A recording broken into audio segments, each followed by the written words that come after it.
চারদিকে যেন শুধু যুদ্ধ আর যুদ্ধ। এই যুদ্ধের বিষাক্ত বাতাস যেন ভারত বাংলাদেশেও এসে পড়েছে।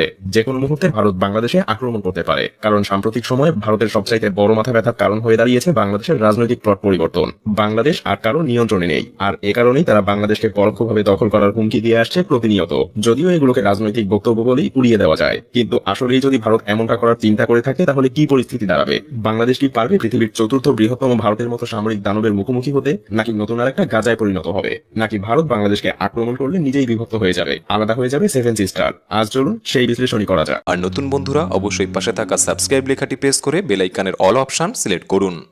ভারতীয় সেনাবাহিনীর সংখ্যা প্রায় 13 লাখ, যা চীনের পর পৃথিবীর দ্বিতীয় সর্বোচ্চ সৈন্যের অধিকারী দেশ। তবে ভারতীয় সেনাবাহিনীর একটা বড় অংশ তাদের অভ্যন্তরীণ নিরাপত্তায় নিয়োজিত আছে। কাশ্মীর, মধ্যপ্রদেশ এবং পূর্বাঞ্চলের 7টা রাজ্যের, যাদেরকে আমরা সেভেন সিস্টার হিসেবে জানি, সেখানকার বিদ্রোহীদের দমন করতে ভারতীয় সেনাবাহিনীর একটা বিশাল অংশ সেখানে নিয়োজিত আছে, আর তাদেরকে সেখানে থাকতেই হবে। তা না হলে সেভেন সিস্টার সহ আরো বেশ কিছু রাজ্য বিভক্ত হয়ে যাওয়ার প্রবল সম্ভাবনা আছে। অন্যদিকে পাকিস্তানের সেনাবাহিনীর অ্যাক্টিভ রিজার্ভ সবকিছু মিলিয়ে সংখ্যা প্রায় 7 লাখের কাছাকাছি, যাদের একটা বড় অংশ সবসময় ভারতকে আক্রমণ করার সুযোগ খুঁজতে মুখিয়ে থাকে। আর এতে করে ভারতীয় সেনাবাহিনীর অন্ততপক্ষে 8 লাখ সৈন্য প্রয়োজন পাকিস্তান এবং নিজেদের অভ্যন্তরীণ সব সংকট মোকাবেলা করতেই। এখানেই শেষ না, ভারতকে অবশ্যই চীনের আগ্রাসন থেকে বাঁচার জন্য আরো 3 লক্ষ সেনাবাহিনী চীন ভারত সীমান্তে সবসময় মোতায়েন রাখতে হয়। কিন্তু অবশিষ্ট 2 লাখ সৈন্য নিয়ে ভারত যদি বাংলাদেশে আক্রমণ করতে চায়, তবে সেটা যেন ভারতের জন্য হবে নিজের পায়েই নিজের কুড়াল মারার মতো। কেন বলছি এই কথা? কারণ সামরিক বিশেষজ্ঞরা মনে করেন কোন দেশকে দখল করতে গেলে সেই দেশের শক্তির চাইতে 3 গুণ সৈন্য থাকা প্রয়োজন। মজার ব্যাপার হলো, আপনি যুদ্ধ বিমান দিয়ে শত্রুর দেশকে শুধু ধ্বংসই করতে পারবেন, কিন্তু দখলে নিতে গেলে অবশ্যই আপনাকে সেখানে মোতায়েন করতে হবে পদাতিক বাহিনী।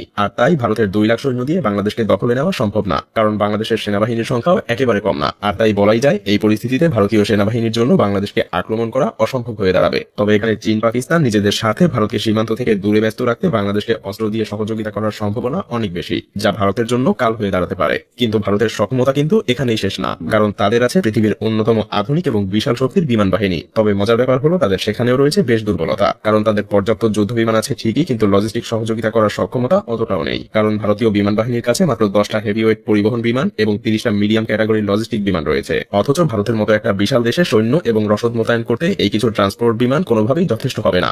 যেমন 2020 সালে চীনের সংঘর্ষের সময় ভারতের ট্রান্সপোর্ট ফ্লাইটের অভাব স্পষ্ট হয়ে উঠেছিল। বেশ কয়েক সপ্তাহ সময় লেগেছিল ভারতের সৈন্য এবং সরঞ্জাম মোতায়েন করতে। এর ফলে বাংলাদেশের বিরুদ্ধে যুদ্ধ করতে গেলে ভারতের বিমান বাহিনীর লজিস্টিক ফ্লাইট কোনো বড় ভূমিকা পালন করতে পারবে না। তবে ভারতীয় বিমান বাহিনীর কাছে প্রায় সব মিলিয়ে 500টা যুদ্ধ বিমান আছে, এবং এতে কোনো সন্দেহ নেই এত সংখ্যক বিমান দিয়ে তারা অল্প কিছু সময়ের মধ্যেই বাংলাদেশকে ধূলিসাৎ করে দিতে পারে। কারণ বাংলাদেশের কাছে এমন কোনো শক্তিশালী যুদ্ধ বিমান নেই যা ভারতীয় ফাইটার জেটগুলোকে মোকাবেলা করতে পারবে। সেই সাথে নেই তেমন কোনো শক্তিশালী আকাশ প্রতিরক্ষা ব্যবস্থা। তবে এখানেও ভারতের জন্য বিপদ রয়েছে, কারণ ভারতের বেশিরভাগ যুদ্ধ বিমান কাউন্টার স্ট্রাইক মিশন পরিচালনা করতে সক্ষম না। হ্যাঁ, ভারতের কাছে আছে 270টা SU-30, এছাড়াও MiG-21 এবং জাগুয়ার ফাইটার জেট। কিন্তু মজার ব্যাপার হলো, এগুলো বর্তমানের আধুনিক যুগে কিন্তু বেশ পুরনো মডেল। ভারতীয় বিমান বাহিনীর একমাত্র কার্যকরী অ্যাটাক মিশন বিমান হলো মিরাজ 2000 এবং ডাসাল্ট রাফায়েল যুদ্ধ বিমান, কিন্তু এদের সংখ্যাও প্রয়োজনের তুলনায় খুবই কম। তাছাড়াও ডাসাল্ট রাফায়েলের মতো যুদ্ধ বিমানগুলো কিন্তু বাংলাদেশে ব্যবহার করার মতো সুযোগ নেই, কারণ ভারতের কাছে মাত্র 36টা রাফায়েল ফাইটার জেট আছে, এবং এগুলো মূলত চীন এবং পাকিস্তানকে মোকাবেলা করার জন্য প্রতিনিয়তই ভারতকে প্রস্তুত রাখতে হয়। তাই বলাই যায়, ভারতীয় বিমান বাহিনীর জন্য বাংলাদেশে ব্যবহার করা যেতে পারে এমন যুদ্ধ বিমানের সংখ্যা খুব বেশি না। ভারতের বিমান বাহিনী একদিকে যুদ্ধ বিমানের সংকটে ভুগছে, অন্যদিকে পাকিস্তানের কাছে রয়েছে বিপুল সংখ্যক জেট এবং F-16 যুদ্ধ বিমান, যার সামনে ভারতীয় রাফায়েল যুদ্ধ বিমানও যথেষ্ট কার্যকরী হওয়ার সম্ভাবনা খুবই কম। এদিকে চীনের বিমান বাহিনীর তুলনায় ভারতের বিমান বাহিনীর সামরিক শক্তি অনেক পিছিয়ে, সুতরাং 40টা মিরাজ 2000 দিয়ে বাংলাদেশে আক্রমণ চালানো ভারতের জন্য অসম্ভব। ভারতের বিমান বাহিনী মাত্র কয়েকটা স্থানেই সাপোর্ট দিতে সক্ষম হবে, যা প্রয়োজনের তুলনায় একেবারেই কম। তাছাড়া গ্রাউন্ড স্ট্রাইক মিশনে ম্যানপেড সিস্টেমের কারণে নিয়মিত যুদ্ধ বিমান ধ্বংস হবে, যার ফলে ভারতীয় বিমান বাহিনীর শক্তি ধীরে ধীরে কমে যাবে। আর এটাও মনে রাখতে হবে, ধীরে ধীরে বাংলাদেশও পরিণত হবে যুদ্ধক্ষেত্রে, প্রাণ হারাতে থাকবে হাজার হাজার নিরীহ মানুষ। তবে এর মানে এই নয় যে বাংলাদেশের সামরিক শক্তি একদম পিছিয়ে আছে। এখানে বাংলাদেশও মিলিটারি শক্তির দিক থেকে যথেষ্ট শক্তিশালী একটা দেশ। তাছাড়া বাংলাদেশ সেনাবাহিনী প্রতিনিয়ত নতুন নতুন অস্ত্রশস্ত্র ক্রয়ের দিকে মনোযোগী হচ্ছে। সেই সাথে আপনাকে এটাও মনে রাখতে হবে, বাংলাদেশ সেনাবাহিনী বর্তমানে দক্ষিণ এশিয়ার 3য় বৃহত্তম শক্তিশালী বাহিনী, এবং এই বাহিনী দেশের যে কোনো বিপদের সময় নিজেদের সবকিছু দিয়ে লড়াই করতে প্রস্তুত। এমনকি এটা বললেও ভুল হবে না যে বাংলাদেশ সেনাবাহিনীর পেশাদারিত্ব এবং দক্ষতা ভারতীয় সেনাবাহিনীর চাইতে অনেক এগিয়ে, কারণ বাংলাদেশ সেনাবাহিনী এখন পর্যন্ত পৃথিবীর 43টা দেশে প্রতিনিয়ত যুদ্ধ করার অভিজ্ঞতা লাভ করছে। বিপরীতে ভারতীয় সেনাবাহিনীর যুদ্ধের অভিজ্ঞতা আন্তর্জাতিকভাবে খুবই সীমিত।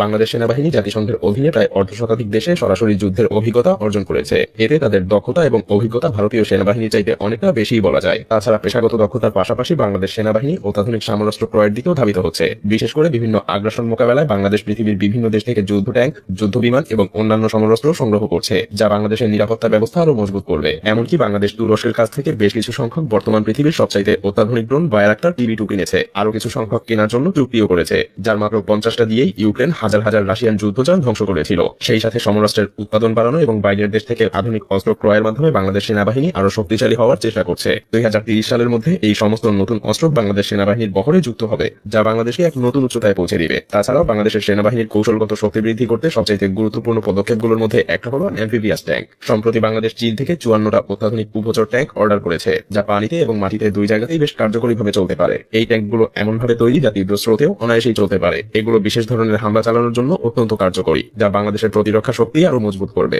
আর তাছাড়া চীন ভারতের কাছে এই ট্যাঙ্কগুলো বিক্রিও করবে না। তবে পরিশেষে আমাদেরকে একটা কথা মনে রাখতে হবে যে যুদ্ধ কখনো শান্তি বয়ে আনতে পারে না। কারণ ভারত যদি বাংলাদেশের উপরে আক্রমণ করে তবে হয়তো তারা দখল করতে পারবে না, তবে ধ্বংসস্তূপে পরিণত হতে পারে বাংলাদেশ। প্রাণ হারাবে হাজার হাজার লাখ লাখ মানুষ। এমনকি ভারতের জন্য রয়েছে অশনি সংকেত, কারণ বাংলাদেশের সাথে যুদ্ধে ব্যস্ত থাকলে চীন এবং পাকিস্তান অবশ্যই ভারতীয় মানচিত্রে আক্রমণ করতে দ্বিধাবোধ করবে না। আর সেভেন সিস্টার আলাদা হওয়ার জন্য তাদের নিরস্ত্র আন্দোলনকে হয়তো সশস্ত্র আন্দোলনে পরিণত করতে পারে। এমন ভয়াবহ কিছু হলে দুইটা দেশই ক্ষতিগ্রস্ত হবে। আর তাই প্রতিবেশী দুইটা দেশের জনগণের উচিত এমন কোনো উস্কানিমূলক কার্যক্রম না করা যাতে দুই দেশের মধ্যে বন্ধুত্বপূর্ণ সম্পর্কের পরিবর্তে শত্রুতার সৃষ্টি হয়, কারণ এতে উভয় দেশই ক্ষতিগ্রস্ত হবে।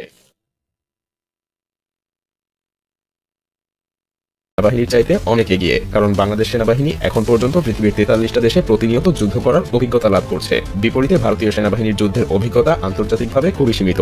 বাংলাদেশ সেনাবাহিনী জাতিসংঘের অধীনে প্রায় অর্ধশতাধিক দেশে সরাসরি যুদ্ধের অভিজ্ঞতা অর্জন করেছে। এতে তাদের দক্ষতা এবং অভিজ্ঞতা ভারতীয় সেনাবাহিনীর চাইতে অনেকটা বেশিই বলা যায়। তাছাড়া পেশাগত দক্ষতার পাশাপাশি বাংলাদেশ সেনাবাহিনী অত্যাধুনিক সমরাস্ত্র ক্রয়ের দিকেও ধাবিত হচ্ছে। বিশেষ করে বিভিন্ন আগ্রাসন মোকাবেলায় বাংলাদেশ পৃথিবীর বিভিন্ন দেশ থেকে যুদ্ধ ট্যাঙ্ক, যুদ্ধ বিমান এবং অন্যান্য সমরাস্ত্র সংগ্রহ করছে, যা বাংলাদেশের নিরাপত্তা ব্যবস্থা আরো মজবুত করবে। এমনকি বাংলাদেশ তুরস্কের কাছ থেকে বেশ কিছু সংখ্যক বর্তমান পৃথিবীর সবচাইতে অত্যাধুনিক ড্রোন বায়রাক্টার TB2 কিনেছে, আরো কিছু সংখ্যক কেনার জন্য চুক্তিও করেছে, যার মাত্র 50টা দিয়েই ইউক্রেন হাজার হাজার রাশিয়ান যুদ্ধযান ধ্বংস করেছিল। সেই সাথে সমরাস্ত্রের উৎপাদন বাড়ানো এবং বাইরের দেশ থেকে আধুনিক অস্ত্র ক্রয়ের মাধ্যমে বাংলাদেশ সেনাবাহিনী আরো শক্তিশালী হওয়ার চেষ্টা করছে। 2030 সালের মধ্যে এই সমস্ত নতুন অস্ত্র বাংলাদেশ সেনাবাহিনীর বহরে যুক্ত হবে, যা বাংলাদেশকে এক নতুন উচ্চতায় পৌঁছে দিবে। তাছাড়াও বাংলাদেশের সেনাবাহিনীর কৌশলগত শক্তি বৃদ্ধি করতে সবচাইতে গুরুত্বপূর্ণ পদক্ষেপগুলোর মধ্যে একটা হলো অ্যাম্ফিবিয়াস ট্যাঙ্ক। সম্প্রতি বাংলাদেশ চীন থেকে 54টা অত্যাধুনিক উভচর ট্যাঙ্ক অর্ডার করেছে, যা পানিতে এবং মাটিতে দুই জায়গাতেই বেশ কার্যকরীভাবে চলতে পারে। এই ট্যাঙ্কগুলো এমনভাবে তৈরি যা তীব্র স্রোতেও অনায়াসেই চলতে পারে। এগুলো বিশেষ ধরনের হামলা চালানোর জন্য অত্যন্ত কার্যকরী, যা বাংলাদেশের প্রতিরক্ষা শক্তি আরো মজবুত করবে। আর তাছাড়া চীন ভারতের কাছে এই ট্যাঙ্কগুলো বিক্রিও করবে না। তবে পরিশেষে আমাদেরকে একটা কথা মনে রাখতে হবে যে যুদ্ধ কখনো শান্তি বয়ে আনতে পারে না। কারণ ভারত যদি বাংলাদেশের উপরে আক্রমণ করে তবে হয়তো তারা দখল করতে পারবে না, তবে ধ্বংসস্তূপে পরিণত হতে পারে বাংলাদেশ। প্রাণ হারাবে হাজার হাজার লাখ লাখ মানুষ। এমনকি ভারতের জন্য রয়েছে অশনি সংকেত, কারণ বাংলাদেশের সাথে যুদ্ধে ব্যস্ত থাকলে চীন এবং পাকিস্তান অবশ্যই ভারতীয় মানচিত্রে আক্রমণ করতে দ্বিধাবোধ করবে না। আর সেভেন সিস্টার আলাদা হওয়ার জন্য তাদের নিরস্ত্র আন্দোলনকে হয়তো সশস্ত্র আন্দোলনে পরিণত করতে পারে। এমন ভয়াবহ কিছু হলে দুইটা দেশই ক্ষতিগ্রস্ত হবে। আর তাই প্রতিবেশী দুইটা দেশের জনগণের উচিত এমন কোনো উস্কানিমূলক কার্যক্রম না করা যাতে দুই দেশের মধ্যে বন্ধুত্বপূর্ণ সম্পর্কের পরিবর্তে শত্রুতার সৃষ্টি হয়, কারণ এতে উভয় দেশই ক্ষতিগ্রস্ত হবে।